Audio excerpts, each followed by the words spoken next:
प्रिय छात्र छात्राओं, अब तक हमने इससे पूर्व के व्याख्यान में हमने एक्विनास के कानून संबंधी विचार और उसके बारे में हमने चर्चा की। आज हम एक नए राजनीतिक विचारक मैकियावेली के राजनीतिक जो सिद्धांत थे, उनके राज्य संबंधी अवधारणाएं उनकी, उसके बारे में आज हम चर्चा करेंगे। इससे पूर्व हमें ये जानना आवश्यक है कि मैकियावेली को ये कहते हैं कि मध्य युग का अरस्तु हम कहते हैं। तो यदि हम ये कहते हैं तो मैकियावेली ने किस युग में जन्म लिया, तत्कालीन परिस्थितियों का उस पर क्या प्रभाव पड़ा, इसके बारे में भी हमें जानना जरूरी है। कि बौद्धिक जागरण के युग में लोगों में नई चेतना, स्वतंत्रता, प्रेम, जीवन और नवीन मूल्यों के प्रति प्रेम का भाव पैदा हुआ। कि बौद्धिक पुनर्जागरण का काल था मध्यकाल, उसमें जीवन के प्रति प्रेरणा, नवीन मूल्यों के प्रति प्रेरणा, लोगों में नई चेतना ये उत्पन्न हो रही थी। तो इसमें इस काल में ईश्वरीय अध्ययन की अपेक्षा मानवीय अध्ययन पर ज़्यादा महत्व दिया गया। उनमें इस युग में मानव संबंधी जो समस्याएं हैं उनका ज़्यादा चिंतन किया गया। परलौकिकता में लोगों का विश्वास धीरे धीरे घटने लगा। चर्च के नियंत्रण के विरुद्ध जो बुद्धिशील वर्ग था वो मुखरित होने लगा। मनुष्य ही हर वस्तु का मापदंड है, ये धारणा लोगों के मन में आने लगी और उसमें आस्था प्रकट होने लगी। ज्ञान और पुनर्जागरण के इस उषा काल में मैकियावेली का जन्म हुआ, जिससे राजनीतिक क्षेत्र में नई सूझबूझ का उसने परिचय दिया। तो उसका जन्म कहाँ हुआ, अध्ययन पद्धति क्या है और उसकी पुस्तकें क्या है, तत्कालीन परिस्थितियाँ कैसी हैं। कि इटली के फ्लोरेंस नगर में 1469 में मैकियावेली का जन्म हुआ। एक सामान्य परिवार में उसका जन्म हुआ। पिता जो वहाँ की व्यवस्था में एक वकील थे। मैकियावेली ने 1490 में एक साधारण प्रशासकीय पद उसने प्राप्त कर लिया और उसके बाद अपनी प्रतिभा के बल पर वो विभिन्न पदों पर कुशलतापूर्वक शासन कार्य करता रहा। कूटनीतिक कार्य हेतु उसे 24 बार फ्रांस, बर्लिन, रोम के राज दरबारों में भी जाना पड़ा। 1498 में से 1512 तक फ्लोरेंस की जो काउंसिल ऑफ 10 में उसने सचिव के पद पर कार्य किया। और उसी समय राजनीतिक घटनाक्रम में परिवर्तन हुआ। क्या हुआ कि रेवेना की लड़ाई में स्पेन ने फ्रांस को पराजित कर दिया। स्पेन के समर्थक फ्लोरेंस में सत्तारूढ़ हो गए और उन्होंने मैकियावेली को देश से निष्कासित कर दिया। इस निष्कासित जो किया गया, इस निर्वासित काल में उसने विभिन्न उस समय जो विद्वान थे उनके साहित्य का अध्ययन किया तथा अपने ग्रंथों की उसने रचना की। शेष जीवन उसने इन्हीं ग्रंथों की रचना का कार्य किया। बाद में इस समय इटली की हालत भी बहुत अस्थिर थी और 1527 तक आते आते मैकियावेली का देहांत हो गया। तो उसकी अध्ययन पद्धति के बारे में हम चर्चा करें कि उसकी अध्ययन पद्धति कैसी थी। कि उसकी इससे पूर्व के जब हम देखते हैं तो पूर्व की जो अध्ययन पद्धतियाँ थी वो धर्म पर आधारित थी। मैकियावेली ने उसे स्वीकार नहीं किया। मैकियावेली ने धार्मिक और राजसत्ता के संबंध में उसकी कोई बहुत ज़्यादा विशेष उसकी रुचि नहीं थी। उसकी रचनाओं में जो दो तलवारों का सिद्धांत था उसका कहीं भी हमें उल्लेख नहीं मिलता। मैकियावेली ने पूरी तरह वैज्ञानिक तटस्थता की नीति को अपनाते हुए अपनी समकालीन जो परिस्थितियाँ थी उनको बड़े ध्यान से अध्ययन किया तथा अपने युग की समस्याओं को समझा और निष्कर्षों का उसने प्रतिपादन किया।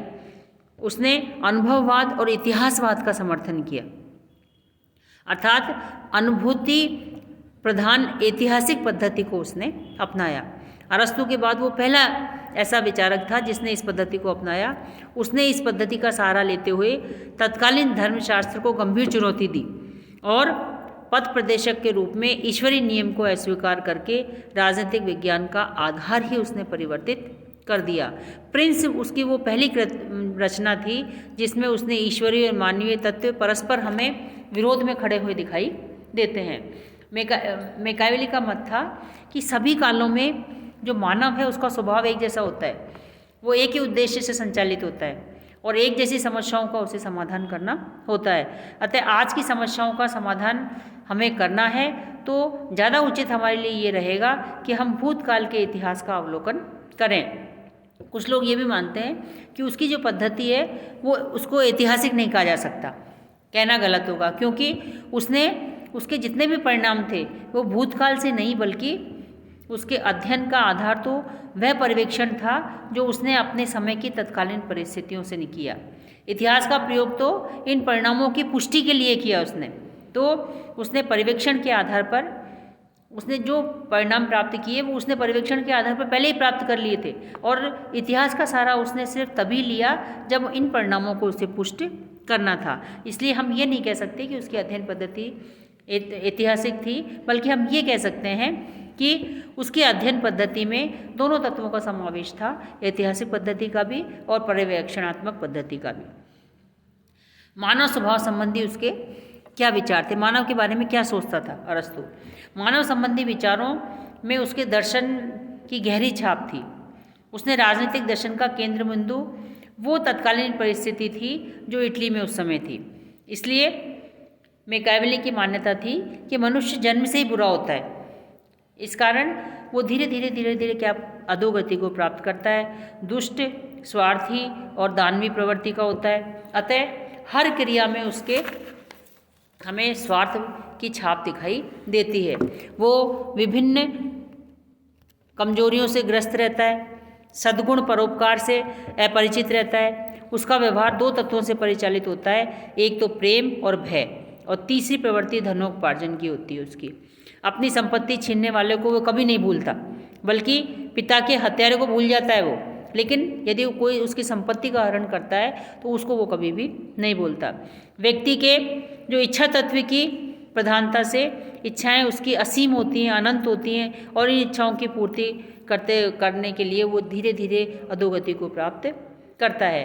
मानव स्वभाव संबंधी इस धारणा के आधार पर ही मैकियावेली का कहना था कि एक राजनीतिज्ञ को मानव स्वभाव की इस स्वार्थ भावना का ध्यान रखना चाहिए, और राजा के उद्देश्य सदैव अहंकारी होने चाहिए, उसे शक्ति प्राप्त करनी चाहिए।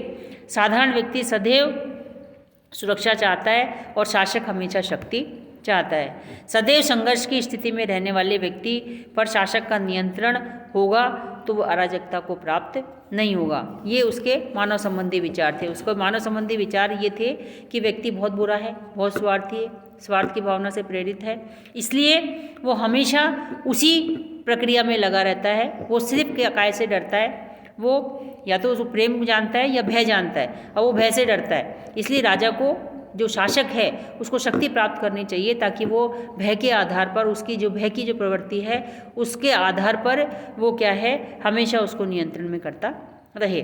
तो मानव संबंधी उसके जो विचार हैं उसका निष्कर्ष क्या है। मानव संबंधी धारणा प्लेटो और अरस्तु की धारणा के विपरीत है उसकी। एक बुद्धिमान शासक को ये मानकर चलना चाहिए कि मनुष्य की प्रेरक शक्तियाँ जिन पर वह भरोसा कर सकता है वो अहंकार और स्वार्थ है।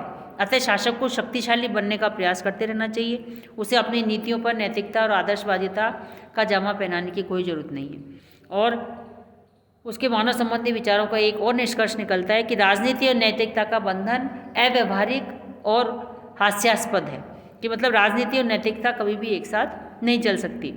और एक और निष्कर्ष, शक्ति ही दमन का एकमात्र साधन है, इसके बिना आचरण में सुधार संभव नहीं है। शक्ति ही भय की जननी है, मतलब शक्ति के द्वारा ही भय को प्राप्त किया जा सकता है, जिसके आधार पर जो मानव समझता है।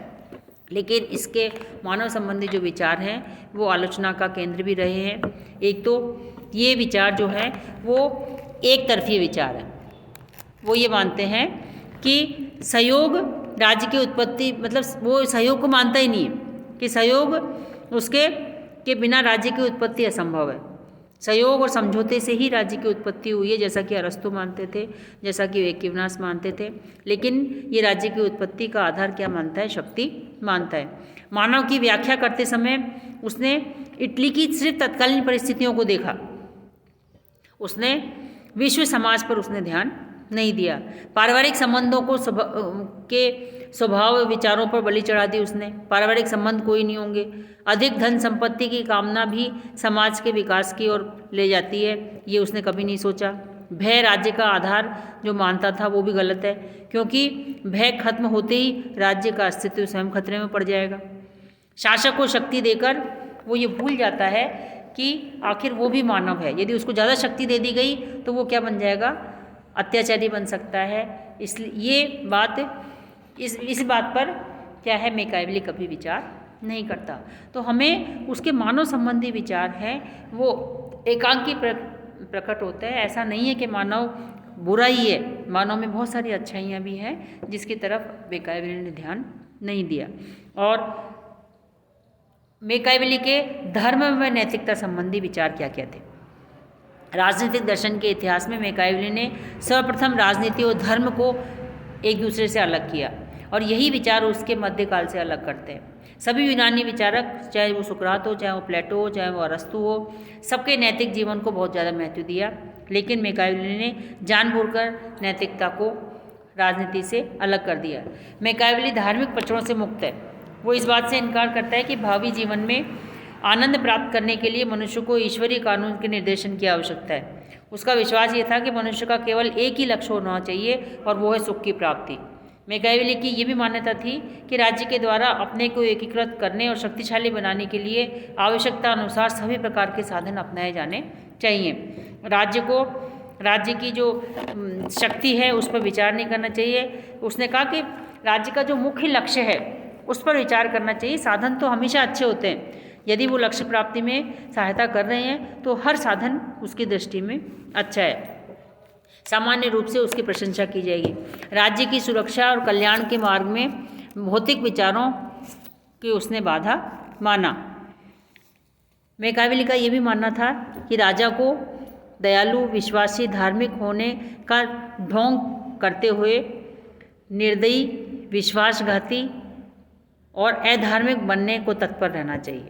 छल कपट को जानने के लिए लोमड़ी और भेड़िए को डराने के लिए शेर जैसा उसको होना चाहिए। राजनीति को नैतिकता से पृथक करने के उसने 4 कारण दिए। एक तो उसका कारण था कि यूनानी दार्शनिकों की भांति राज्य सर्वोच्च और सर्वश्रेष्ठ है, अतः राज्य हित में व्यक्तिगत हित का त्याग करना चाहिए। जब राज्य का ही अस्तित्व खतरे में पड़ जाएगा तो नैतिक और अनैतिकता पर विचार करना बेकार है। उसका दूसरा जो यथार्थवादी, जो राजनीति को नैतिकता से पृथक करने का उसका यथार्थवादी दृष्टिकोण था, वो स्वयं राजनीति में रहकर उसने राजनीतिज्ञों के नैतिक अनैतिक आचरण को देखा था, अतः नैतिकता पर उपदेश देना उसे व्यर्थ लगा, इसलिए उसने धर्म और नैतिकता को अलग कर दिया। उसका मानव प्रकृति की जो उसकी विशिष्ट धारणा थी कि आदमी स्वार्थी होता है, प्रेम की अपेक्षा भय से उसको संभाला जा सकता है, इसलिए ये जो उसकी एकाकी प्रवृत्ति थी, जो विशिष्ट धारणा थी, इसके कारण भी उसने शासक को आतंकपूर्ण मार्ग अपनाने का परामर्श उसने दिया। उसका शक्ति और वीर पुरुषों को महत्व देना और शक्ति को प्राप्त करने के लिए प्रत्येक उपाय उसकी दृष्टि में उसने वैध माना। राजनीतिक लक्ष्यों को प्राप्त करने के लिए अनैतिक अधार्मिक कार्यों का समर्थक होने पर भी राजनीतिक क्षेत्र में धर्म की उपयोगिता को उसने स्वीकार किया। धर्म सभ्य जीवन का आधार है, ये उसने माना।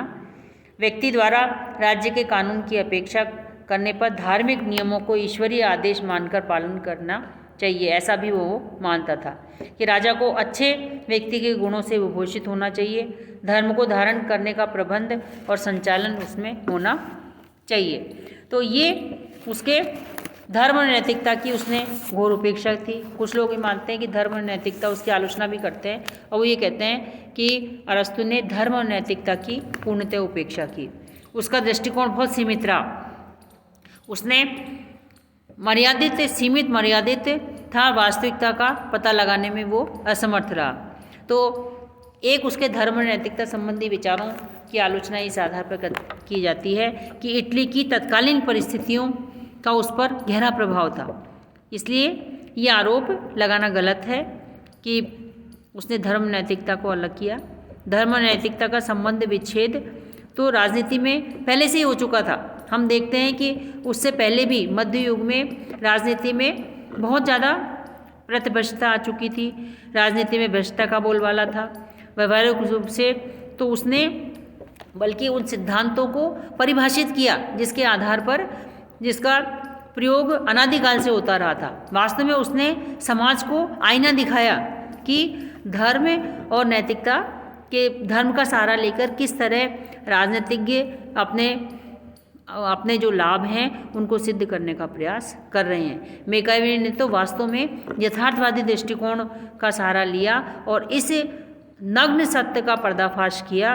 अतः हम ये नहीं कह सकते कि उसने धर्म और नैतिकता को अलग करके बुरा काम किया, बल्कि वो प्रशंसा का पात्र भी हमें दिखाई देता है। धन्यवाद।